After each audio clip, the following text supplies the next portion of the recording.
estarmos aqui na casa do Senhor, para que juntos possamos prestar a nosso Deus um culto racional.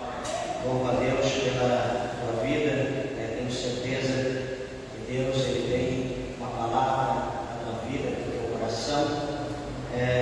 Todavia, peço aos irmãos que abra a tua Bíblia, Deus abençoe o evangelista, abra a tua Bíblia comigo no livro dos profetas menores, conhecido como Ageu, capítulo de número 1, por favor. Ageu, capítulo de número 1.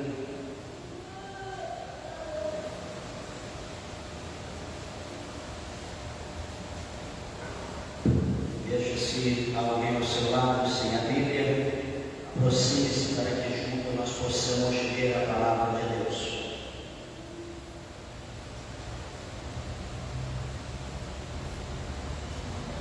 Todos acharam? Digo amém? Amém.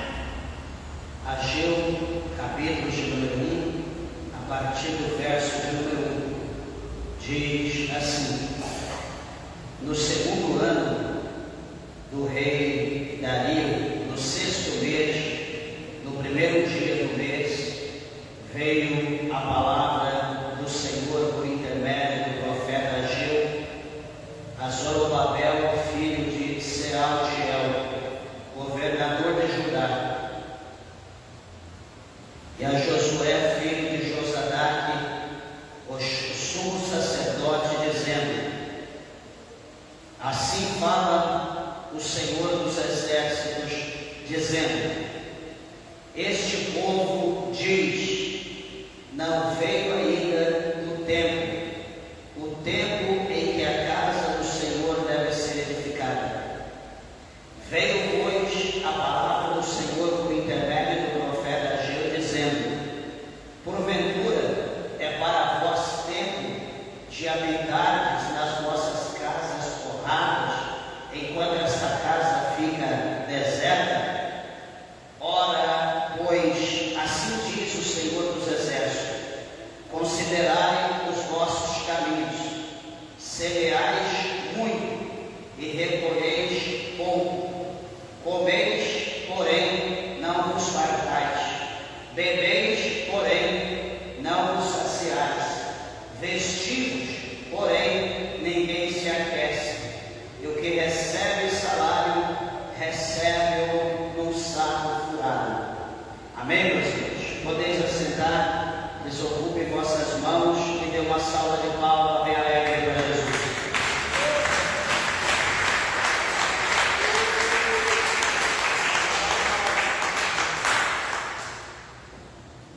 Louvado seja Deus. Meus irmãos, eu peço, por favor, toda atenção, reverência à palavra de Deus. Por favor, evite levantar para beber água, para ir ao toalete.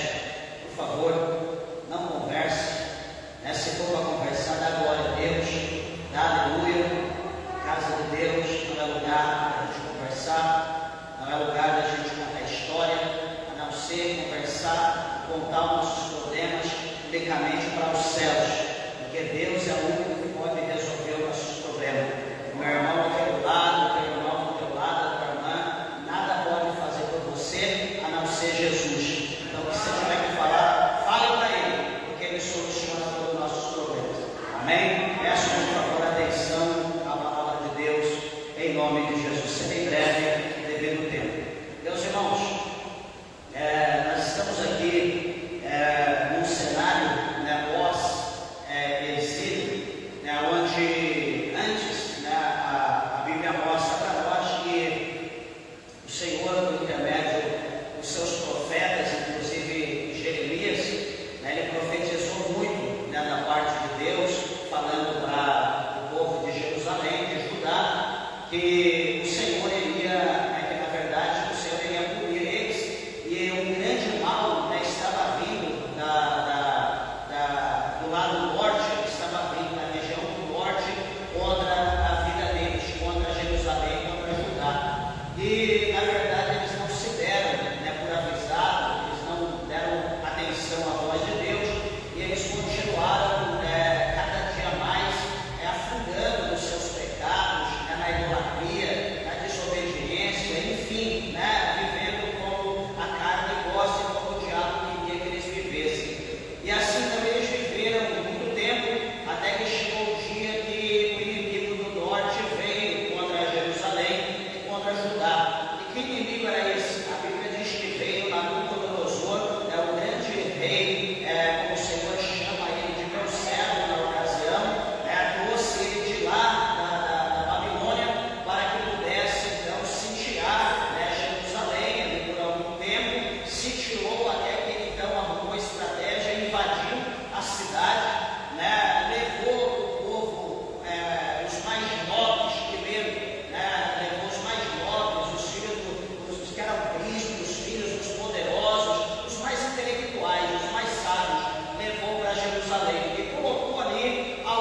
templo, um grande templo, este que foi feito por Salomão, né, que foi considerado ali uma das 7 maravilhas, né, do mundo naquela época.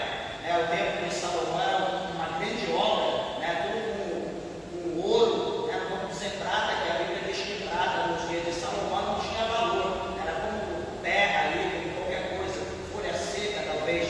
E o templo era muito adornado de ouro, né, de pedras, né, preciosas, de madeiras preciosíssimas, coisas extraordinárias, ouro finíssimo, né, de bronze, pedras extraordinárias, coisas tremendas. Então tudo aquilo de valor que era interessante, Nabucodonosor tirou tudo, tomou tudo que havia no templo, e então ele levou toda a riqueza, tudo aquilo que era usado na casa de Deus. Nabucodonosor tirou e levou tudo para a Babilônia, para usar para com seus deuses. E agora então sobrou só os miseráveis, né? Ficou os mais pobres, mais humildes, ficou ali agora só o remanescente, aquilo que para Nabucodonosor só seria peso, né? Não teria finalidade nenhuma para ele, ele deixou esse povo na terra, ali em Judá. E o que acontece? A ordem de Deus, por intermédio de Jeremias para o povo, era que eles iriam para a Babilônia, sob a ordem do Senhor, e iriam ficar 70 anos. Eles iriam lá ficar cativos 70 anos, a palavra do Senhor mostra para nós, no capítulo 29 de Jeremias, se não me falha a memória, que o Senhor diz para eles: olha, vocês vão lá para a Babilônia, chega lá, vocês dão suas filhas em casamento, dá os seus filhos em casamento, vocês constroem casa, vocês plantam vinha, vocês vão plantar, vão colher, vão comer, vocês vão multiplicar, porque os dias de vocês aqui serão muitos dias, vocês vão ficar muito tempo aqui. Então não é um negócio, vocês vão ficar na Babilônia, não precisa nem desenvolver as coisas, não precisa montar os móveis, não precisa tirar as coisas da caixa, porque daqui a pouco Deus vai te dar. Fica à vontade, como se aqui fosse a pátria de vocês. Fique à vontade, multiplique aqui, plante, viva, negocie, porque vocês vão ficar um bom tempo aqui. A Bíblia mostra para nós que teve uma rebelião, né, em relação a isso, do profeta, da carne, né, um carnudo, e dizendo que o povo iria ficar lá mais ou menos 2 a 3 anos, e o Senhor ia tirar eles de lá. Jeremias disse que era 70, ele diz: não, vai ser 3, cerca de 3 anos. E teve ali um atrito, enfim, e a Bíblia diz que o Senhor matou aquele profeta 2 meses depois da profecia, porque ele mentiu contra Deus. Ele queria que o povo acreditasse em mentira. Pois bem, passa-se os 70 anos, né, cumpre o período que Deus havia determinado, né, não foi nem a menos nem a mais, 70 anos. E o que vai acontecer? A palavra de Deus vai mostrar para nós que o Senhor então agora vai criar uma situação para tirar o povo de lá, da onde o povo estava. Deus ia criar uma situação para o povo voltar para a sua terra, para voltar para Jerusalém. Isso tem base quando nós lemos Neemias, o livro de Neemias, quando nós lemos o livro de Esdras, nós vemos toda esta situação falando acerca quando o povo está saindo do cativo e voltando novamente. Se você quiser entender melhor, leia os pormenores, né, desses 2 livros que você vai entender, né, os livros históricos de Neemias e também de Esdras. E o que acontece? Então Deus traz esse povo de novo para Jerusalém, para Judá, e a Bíblia vai mostrar para nós então que quando eles chegam ali, né, isso nós acabamos de ler aqui em Ageu, eles olham para os muros de Jerusalém, eles olham para o templo, para a casa de Deus, e havia oposição, havia inimigos da lei do rio, como nós lemos, né, como a gente observa lá em Neemias mesmo, né, quando se fala em Sanbalate, Gesem, Tobias, entre outros, que eram inimigos terríveis, que queriam de toda forma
viajou.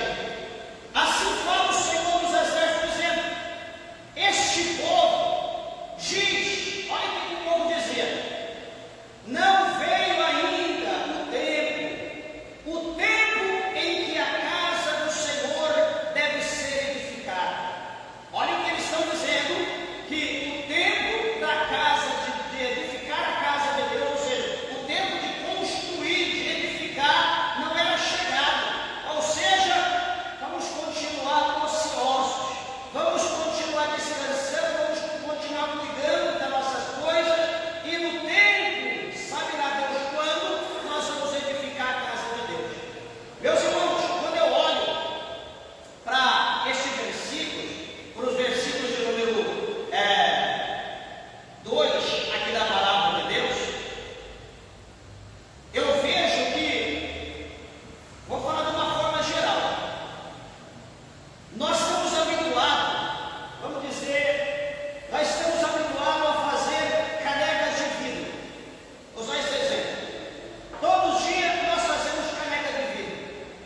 E usando a Bíblia, o capítulo 5 de Hebreus, o escritor de Hebreus diz que o tempo nos torna mestre. Então a gente trabalhando todo dia, nós vamos ficar o perito, o mestre, em fazer caneca.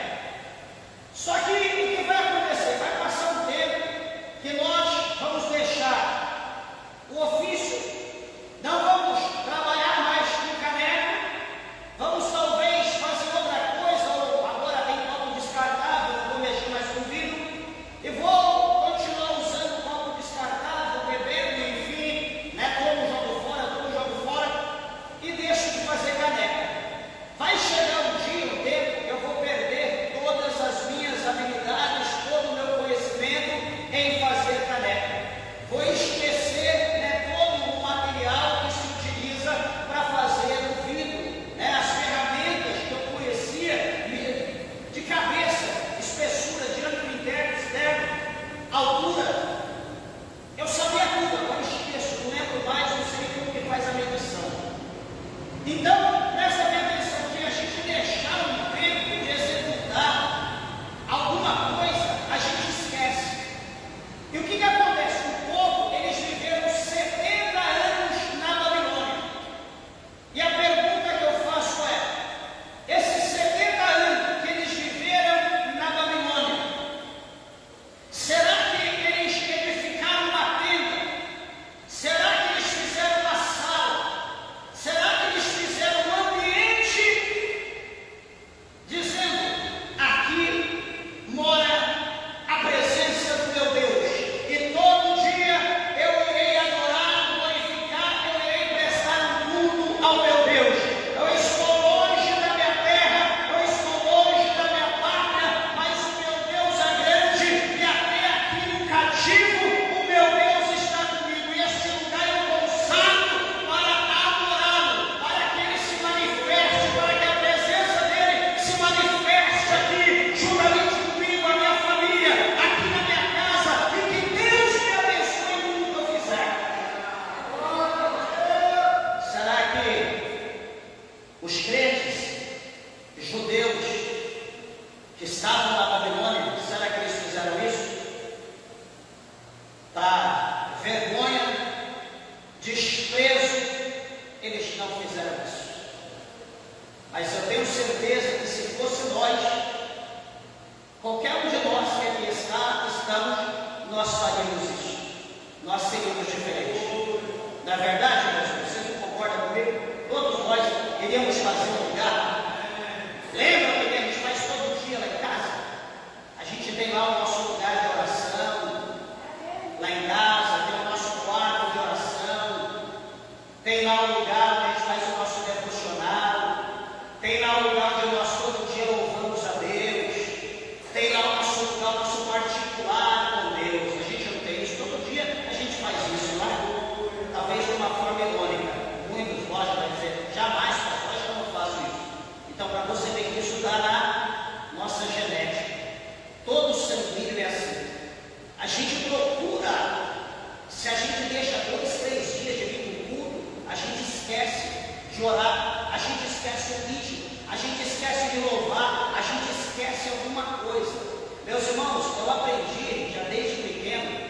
que a nossa mente, o nosso cérebro, ele é igual uma faca.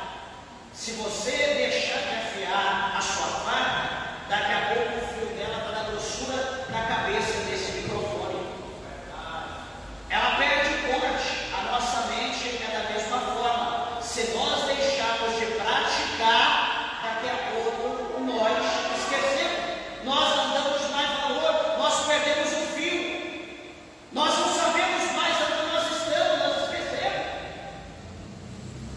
Por isso que o apóstolo São Paulo, escrevendo a sua carta à igreja de Corinto, que era uma igreja extremamente abençoada. Quando você lê a primeira e a segunda carta de Coríntios, você vai ver que a igreja era uma igreja rica, você vai ver que a igreja era uma igreja próspera, você vai ver que era uma igreja que possuía todos os dons do Espírito Santo, era uma bênção. Só que na igreja de Coríntios havia todo tipo de problema. Todo tipo. Se você olha a primeira carta de Coríntios, segunda carta de Coríntios, você vai ver que são cartas pastorais. Você vai ver que o apóstolo Paulo está escrevendo, respondendo os irmãos que perguntavam como trabalhar, como agir em determinadas situações. Você vai ver que é uma carta de ensinamento, de exortação para aqueles que estavam contra a vontade de Deus, estavam praticando as coisas erradas, mas estavam dentro da igreja. Então veja que a igreja, para muitas pessoas que às vezes olham para cá, a igreja só tem santo, só tem crente, não, meus irmãos. Quando nós olhamos para a igreja, se nós formos olhar com um olhar crítico, nós vamos ver que dentro da igreja congrega, se reúne os piores tipos de pessoas que existem na face da terra. Por quê? Veja bem, eu vou responder por quê. Porque Jesus diz que ele veio para os doentes, Jesus diz que ele veio para os perdidos, veio para os pecadores, ou seja, Jesus veio para a história, Jesus veio para aqueles que a sociedade despreza, Jesus veio para aquele que está preso, Jesus veio para o homossexual, Jesus veio para o idólatra, Jesus veio para a prostituta, Jesus veio para o cachaceiro, Jesus veio para o homicida, Jesus veio para todo esse tipo de pessoa. Inclusive eu me considero entre todos os piores, também estava no meio. Na minha vida, no passado, quando foi brincadeira, foi terrível. E Jesus teve misericórdia, me escolheu, aqui eu estou. Então a pessoa que pensa, que olha para a igreja e diz, só tem santo. Está tendo alguma coisa errada. Tem pecado oculto. Meus irmãos, é natural. Veja bem que quem santifica a igreja não é eu, não é a placa da igreja, não é obreiros, não são ministros.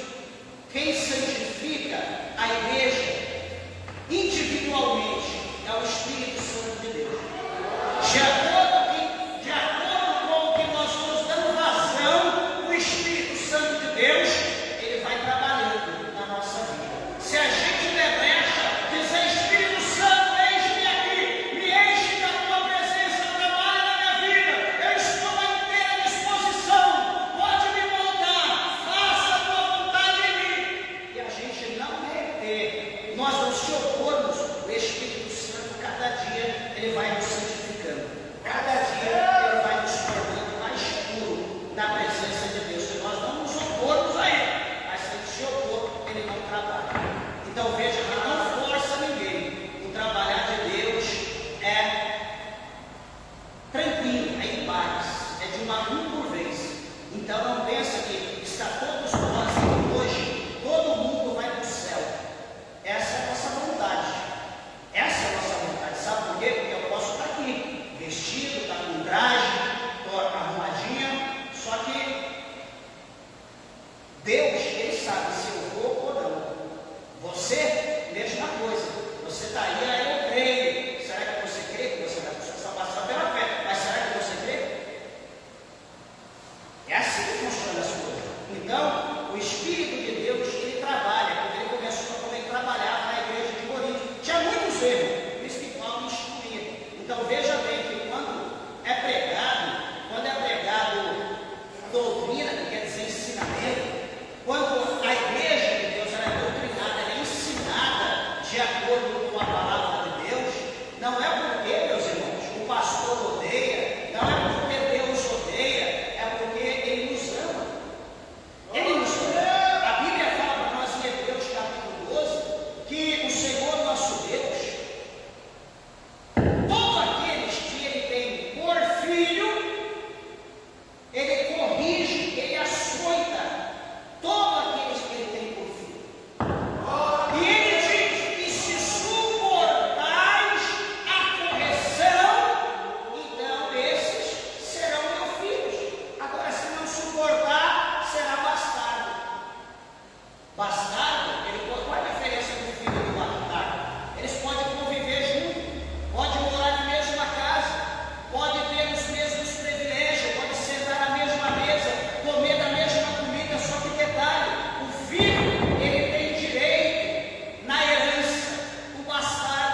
aqui que chama muito a minha atenção e supostamente creio que chamará a tua, né? Isso é evidente.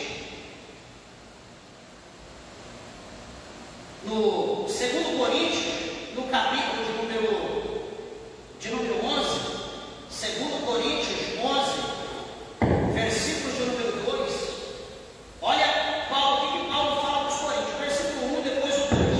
Olha o que Paulo fala para os Coríntios: quisera eu me suportasseis um pouco na minha loucura. Muitos achavam que eu estava louco, mas eu queria que vocês me suportassem um pouco.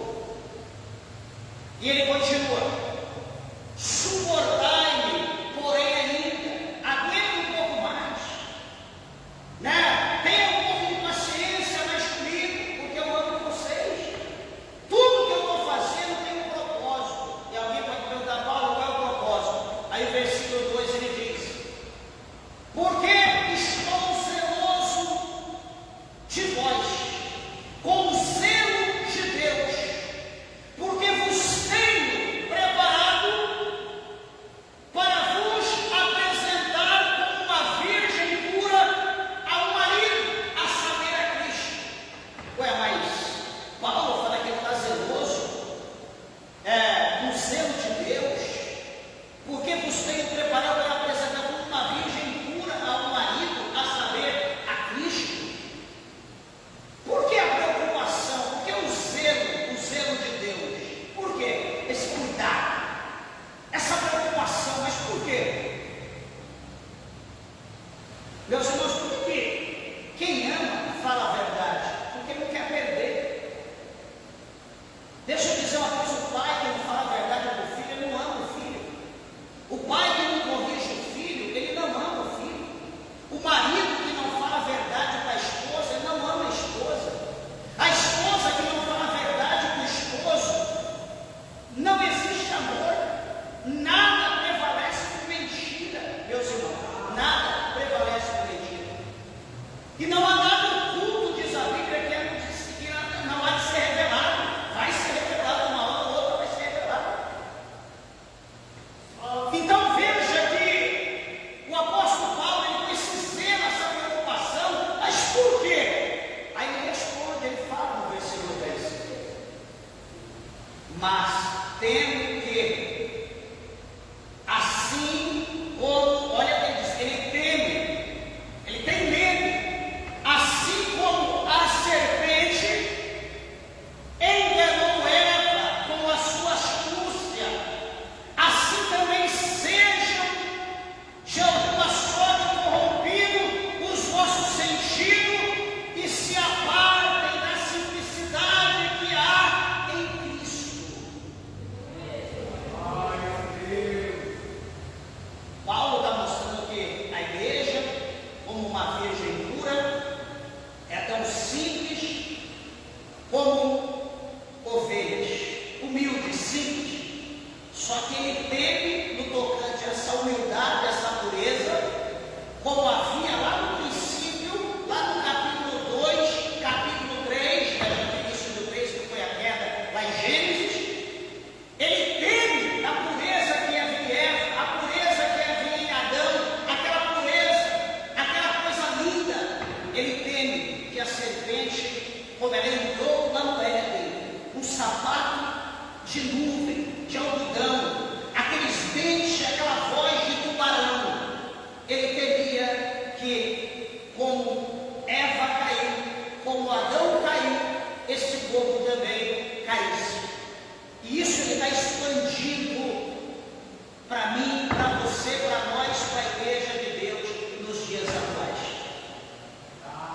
Veja, meus irmãos, que nós tememos, eu digo particularmente, eu temo pela vida de cada um, que alguém caia, que alguém desista, que alguém volte, em vez de ir para frente, comece a retroceder. É preocupante. A gente vê que a pessoa arruma força para fazer qualquer coisa nesse mundo, arruma tempo, se brincar até vira noite, mas não consegue arrumar tempo de ficar 1h30, 2 horas dentro da igreja. É um sacrifício, é algo terrível. A gente vê como que os laços, as artimanhas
lá no seu capítulo de número 4, o Senhor Jesus, ele é claro em dizer, presta atenção,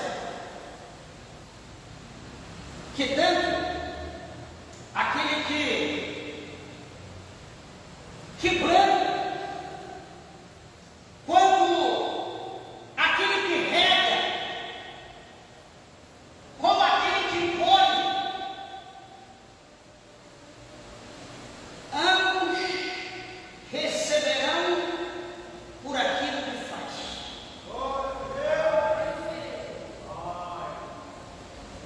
Espera aí, eu não estou dizendo lá fora, estou dizendo, Jesus está falando da obra dele, está falando de semente, está falando de palavra, está falando de colheita de alma, está falando de expansão, de crescimento da sua obra. Tanto o que prega, tanto o que faz a visita, tanto o que convida, tanto o que evangeliza com panfleto, tanto aquele que prega na praça, que prega na rua, que prega no trem, que prega no avião, que prega no shopping, ou enfim, tanto quanto para Deus, todos receberão. Por quê? Porque nós estamos fazendo uma obra, nós estamos na obra, nós estamos no trabalho, trabalhando para o âmbito espiritual, trabalhando para Deus. E o Senhor Jesus, ele diz bem assim: o meu galardão está comigo para dar a cada um segundo a sua obra. Agora eu vou ficar na janela. Espera aí, ó. Até com calo no cotovelo, só na janela. Ah, já está indo para a igreja. Ah, já está voltando. Só fico na janela olhando quem vai ou quem não vai, quem fez, quem não fez. Não estendo a mão, não levanto a mão, faço uma oração. Deus, abençoa o pasto dele. Ele está indo, Senhor. Guarda, usa ele, protege, abençoa, faça ele ganhar algo. Peraí, se você estiver intercedendo para aquele que está indo, se você estiver clamando, implorando a Deus, pedindo as bênçãos de Deus para aquele que está fazendo, você também está fazendo, porque você está orando, está lançando a palavra, está pedindo a Deus que Deus faça alguma coisa por aquele que está com a mão parado.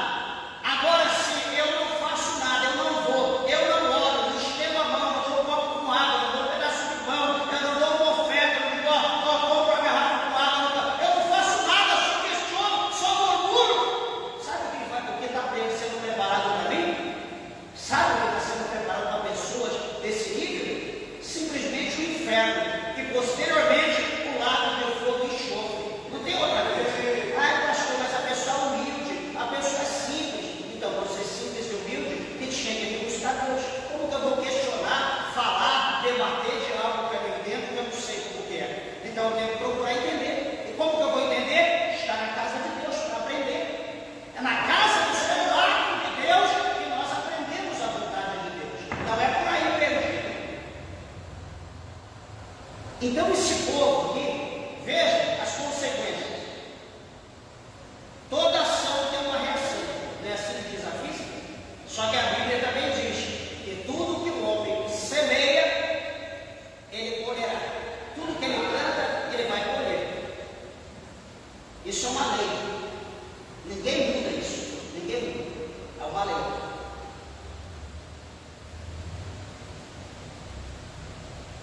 E o Senhor fala no verso 6: vocês semeiam para esses que estão preocupados só com eles, preocupados só com a casa, preocupados só com os bens materiais, preocupados só com as coisas da terra.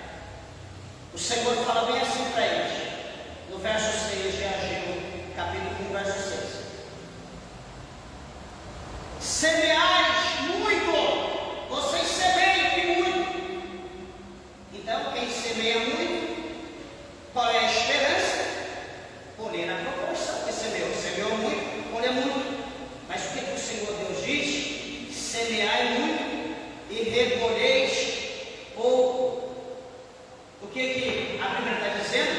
porque ele semeou muito, trabalhou muito, esperou colher muito, só que o negócio vingou. Ou seja, trabalhou em vão e teve uma decepção, porque esperava tanto, talvez colheu menos do que semeou. Mas alguma coisa está errada, tá? Nós vamos entender o quê. E depois ele diz, a segunda parte: comeis, porém não vos fartais. Imagina a mesa, o banquete, você senta para o almoço, senta para a ceia, para o jantar, e você come desesperado, come de tudo, e você sai, dá ao redor da mesa, senta ali um pouco, descansa, e daqui a pouco está lá o teu estômago. Fala, meu Deus, eu comi, mas eu não comi nada. O que é isso? Então, o que o Senhor está dizendo? Comeis, porém não vos fartais. Depois ele diz a terceira coisa: bebeis, porém não vos saciais. Já pensou? Você está ali naquela fadiga, naquele, deixa eu tomar essa água fresca, você bebe, parece que você, a água desce, e tem aqui um desvio, você bebe, a água cai do outro lado, não desce no teu ventre, você bebe e não consegue saciar. Você bebe e continua cedendo, bebe e continua pegando fogo. Meu Deus, o que está acontecendo? A quarta coisa: vestígios, porém ninguém se aquece. Sabe o frio? Aquele frio da morte, dá um exemplo aqui, aquele frio da morte.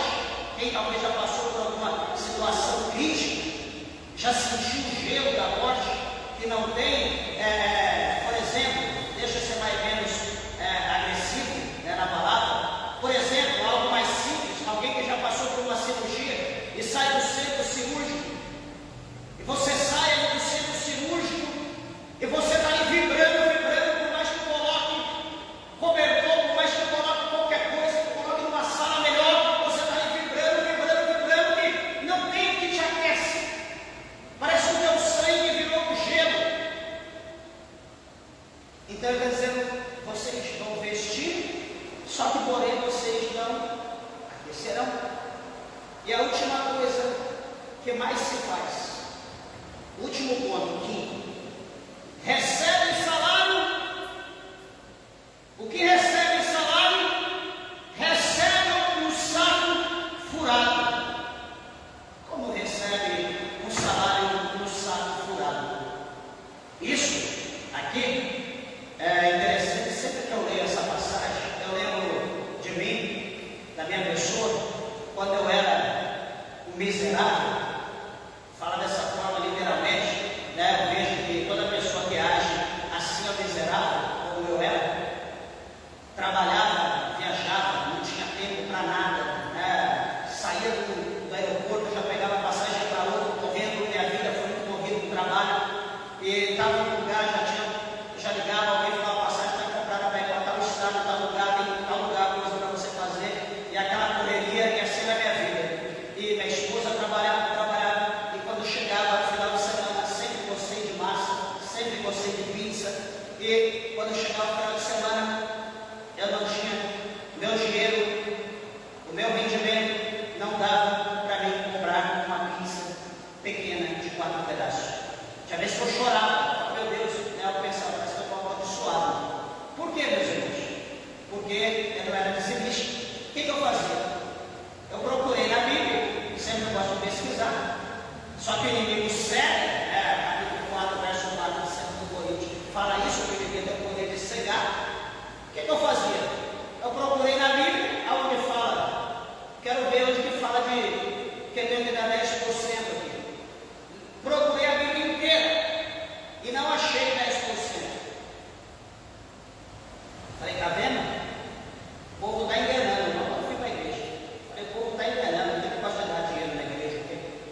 Aí fui lembrar de meia dúzia, que é 6, de uma dúzia, que é 12, aí caiu a ficha, falei, não acredito.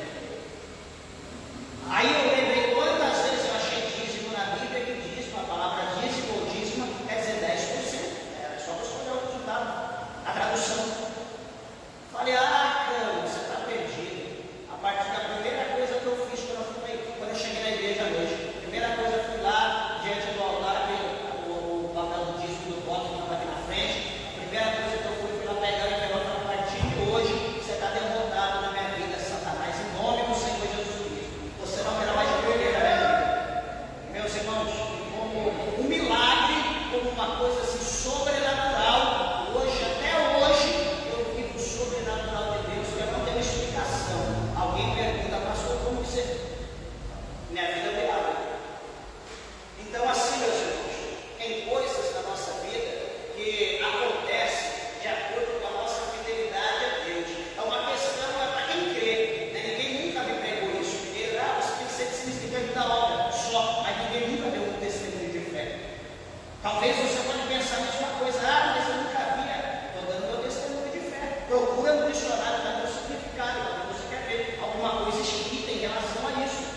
Então, está fácil da gente entender isso. Deus quer te abençoar. O diabo quer que você seja um miserável. O diabo quer que você sustenta ele com tabaco, com cachaça, com prostituição, com jogo. O diabo quer ficar nas tuas costas, como um cavaleiro metendo a espora graúda na costela do cavalo, sem misericórdia. O diabo quer fazer isso com nós, porque não tem dó. Não tem dó. Mas o Senhor Deus, Ele quer mudar a nossa história. Deus, o Senhor, Ele quer nos abençoar. Deus, Ele não quer ver a gente mendigar no pão. Veja que lá no Pentateuco, lá nos 5 rolos, lá os 5 primeiros livros escritos por Moisés, de Gênesis a Deuteronômio, o Senhor, Ele diz lá, né, no Deuteronômio, que as bênçãos de Deus, as bênçãos do Senhor, elas perseguirão os fiéis.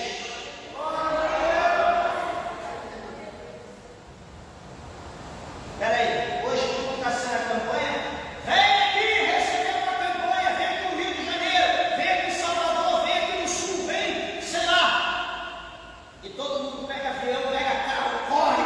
Espera aí, não é assim não. A Bíblia diz que as bênçãos perseguirão. O que é perseguir? Você está andando ali, a bênção olha para você, ó.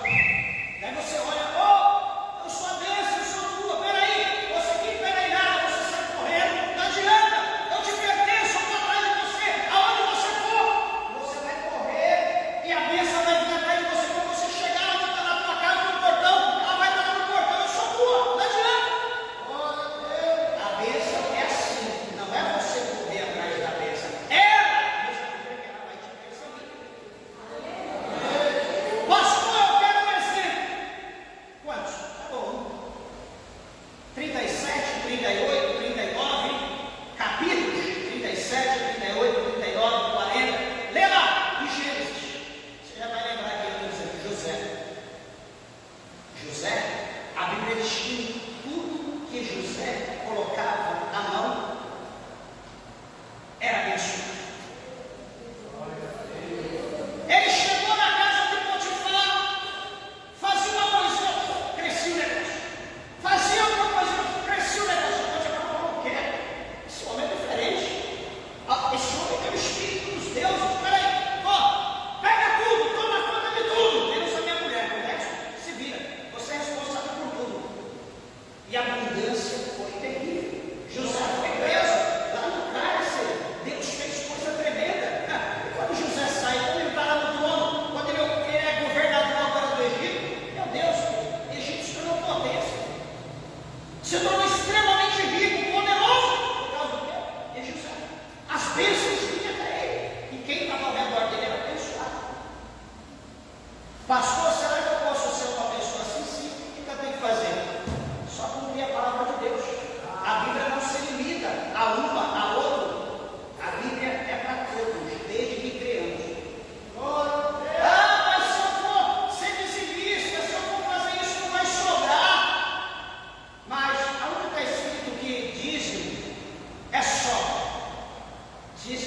dizer algo para os irmãos. Alguém pode falar, o pastor está assim porque ele só é pastor. Meus irmãos, eu estou aqui dirigindo a obra exclusivamente para cá, vim da capital de São Paulo para fazer esse trabalho. Só que detalhe, toda a minha vida em São Paulo, o meu trabalho foi árduo, foi forçado. Não por uma, mas por 2 vezes eu pedi a conta da empresa, uma com 7 anos e meio e outra com 8 anos e meio. 2 empresas eu pedi conta por causa do horário que eu estava compatível com o meu trabalho na igreja. Espera aí, eu preciso trabalhar, ter minha família, preciso sustentar a minha família, ter minhas dívidas, só que Deus, o Senhor está vendo que eu também sou obreiro da tua casa. Deus, o Senhor está vendo que eu sou um homem de Deus. Senhor Deus, o Senhor está vendo que a tua obra é toda comigo. Os irmãos estão lá me esperando, eu tenho igreja para dirigir, eu tenho 2 pontos de pregação para dirigir. Senhor, prepara o trabalho do horário, seja compatível. Ué, a igreja a gente pede, não recebe, porque a gente pede mal, ou não sabe pedir. Ah, prepara qualquer trabalho, Deus. Aí, prepara o trabalho lá, a missão é, acha a bola que Judas perdeu. Ou vai lá onde o vento fez a curva, vê lá onde tem que ele fez a curva. Sabe lá Deus, aonde fica isso? E você sai sem destino, não sabe quando chegará lá, não sabe quando retornará. Ah, Deus está comigo, Deus vai me dar vitória. Será? As coisas de Deus é clara, tem que ser objetivo. As coisas de Deus não é uma mistura, não é como a gente pensa. Ah não, Deus sabe, Deus entende. Espera aí, entende porque é a minha vontade. Será que é a vontade de Deus? Será que é o querer de Deus? Será que eu estou fazendo isso para o nome do Senhor ser glorificado? Ou será que eu estou fazendo isso para fugir das minhas responsabilidades? A gente tem que ser claro com Deus. Com Deus ninguém engana. Aqui o Senhor diz, ó, sabe o que esse povo está dizendo? Esse povo diz, não é aí o tempo de edificar a casa do Senhor. Eles estão dizendo entre eles. Eles não falaram para Deus, eles estavam comunicando entre eles, pensando talvez, falando marido e esposa dos filhos, amigos conversando. Deus ouviu, é assim? Peraí. A Bíblia diz que até a palavra, antes de sair da nossa boca, Deus ele já sabe o que nós vamos falar. Como que a gente vai enganar Deus, meus irmãos? Como eu falei, as coisas de Deus é assim clara, não se pode esconder, não pode brincar com Deus. E uma coisa que chama a nossa atenção é o versículo 10 do capítulo 1 de Ageu. O Senhor diz assim, olha, por isso, retém os céus sobre vós o orvalho, e a terra detém os seus frutos. Então veja que está tudo ligado. Eu sempre falo para os irmãos, eu sempre falei que Deus, ele é o cerne de tudo. Se nós estivermos ligados com Deus, nós estivermos bem com Deus, tudo que está ramificado, ligado em nós, tudo vai bem. Só que se nós não estivermos bem com o cerne, se nós não estivermos bem com Deus, imagina que desastre será aquilo que está ligado em nós. Porque a providência, a fonte, tudo vem de Deus. Só que se não estiver vindo de Deus, Jesus diz, o homem por si só, ele nada pode. Que decepção. Mas o versículo 10, lerei uma vez mais. Por isso, retém os céus sobre vós o orvalho. Ou seja, não cairá orvalho, não cairá chuva do céu. O céu está cerrado, está fechado, não vai ter chuva. E outra coisa ligada. E a terra detém os seus frutos, senão a chuva é impossível que a terra produza. A terra precisa de chuva. Agora, o céu não manda água, a terra não produz, e o que vai acontecer com nós? Vamos morrer de sede, de fome, principalmente isso, fora as pestes. Espero que essa palavra esteja abrindo a mente e o entendimento dos irmãos, que às vezes as coisas podem estar acontecendo na nossa vida. Ah, o culpado é aquilo, ah, o culpado é aquilo, ah, o culpado é ela, ah, o culpado é ele.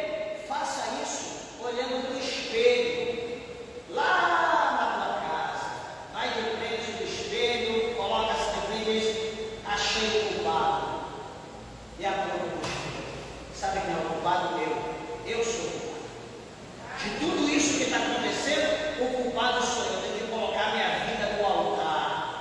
Eu tenho que edificar o meu altar. Eu tenho que estruturar, eu tenho que reformar o meu altar. Porque o altar, se ele estiver trincado, o altar, se ele estiver vazado, a glória de Deus não vai ser manifesta e não aceitará o sacrifício. Lava sobre a calada cheia, subiando a baia. O altar está fendido, está rachado, está meia boca, está penso. Aí eu vou, coloco lá a oferta, o sacrifício cego, coloco lá o sacrifício coxo, coloco lá o sacrifício, esse aqui mesmo não serve, não dá para mais nada, vou dar para Deus. Vou dar para Deus mesmo, não tem problema. Nós estamos trazendo para a nossa vida maldição, não só para nós, mas todos aqueles que estão ao nosso redor. É simples de analisar a palavra. E depois o versículo 11, primeiro o céu não malou, a terra não produz fruto. Olha o versículo 11, olha o que o Senhor Deus diz: e mandei vir a seca sobre a terra, e sobre os montes, e sobre o trigo, e sobre o mosto, e sobre o azeite, e sobre o que a terra produz, como também sobre os homens, e sobre o gado, e sobre todo o trabalho das mãos. Tem coisas que a gente procura, está tendo uma peste na terra, está tendo isso, está acontecendo coisas catástrofe, coisas extraordinárias, ou coisas terríveis. Por que será?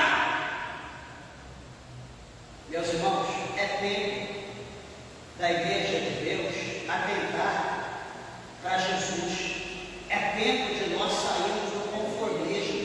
É tempo de nós sairmos da nossa zona de conforto. É tempo de nós sairmos,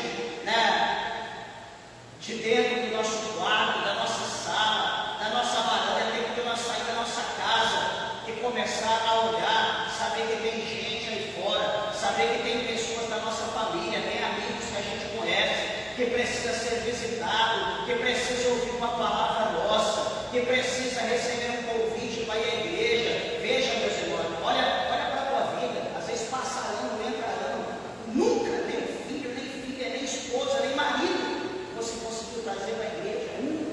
Todo. Será por quê? E os amigos, e os colegas? Tem tanta gente, tanto amigo, a gente não consegue trazer uma pessoa. Agora é para ir para um evento, é para ir para um carnaval, é para ir para uma pecuária, é para ir com roupa, uma galera se brincar e enche ônibus. Será que a igreja não está tão ruim assim, que a gente não pode convidar ou se esforçar para trazer alguém para ouvir a palavra de Deus, para aprender? Eu sei, meus irmãos, que nos finais dos tempos, a Bíblia diz para nós que por se multiplicar a iniquidade, o amor de muito vai se esfriar. Só que detalhe, a recompensa ainda será dada por Cristo. Cada um receberá de novo, segundo as suas obras, segundo o que nós fazemos para Deus. Cada um de nós esperará que ser igual ao pastor. Não, eu sou único. Você é único. Você é único. Ninguém vai ser igual a ninguém. Pode esquecer. Você, cada um de nós é constituído. Cada um de nós produzirá um som. Cada um de nós faz parte da orquestra de Deus. Cada um de nós somos uma ferramenta diferente. E cada ferramenta será usada por Deus para determinado trabalho. Nós precisamos entender isso. Eu queria tocar instrumento, mas e aí? Você já arrumou um instrumento? Você está fazendo curso? Está empenhando? Deus tem um chamado comigo na palavra. E aí? Não tenho Bíblia ainda. Ué, mas você não está estudando? Não, mas Deus tem falado muito. Não, mas você está esperando o quê? Hoje você tem celular, você baixa o que você quiser no abençoado celular. Qualquer coisa que você pensar, você baixa no celular. Mas sabe o que é? Que a gente não tem interesse no trabalho.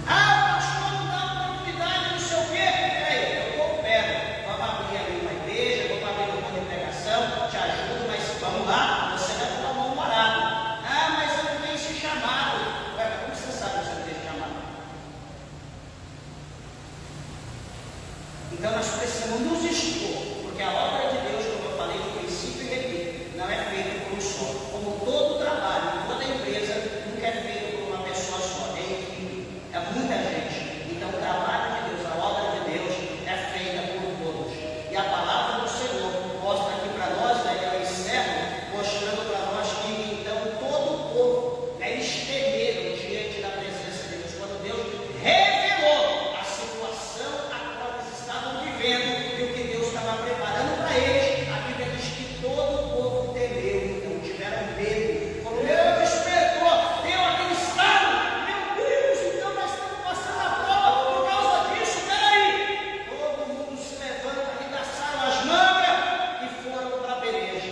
E a Bíblia diz que então eles trabalharam, eles fizeram a obra da casa do Senhor dos exércitos, Deus de Israel, e o nome do Senhor então foi glorificado. Aí quando você lê o capítulo 2, você vai ver que o Senhor então vai exaltar o nome dele. Aí você vai ver que o Senhor vai dizer que dele é o ouro, dele é a prata, ele vai dizer que a glória desta segunda casa, por mais humilde, por mais simples que seja, ela será maior do que a da primeira casa, que era de ouro, que era de pedras preciosas.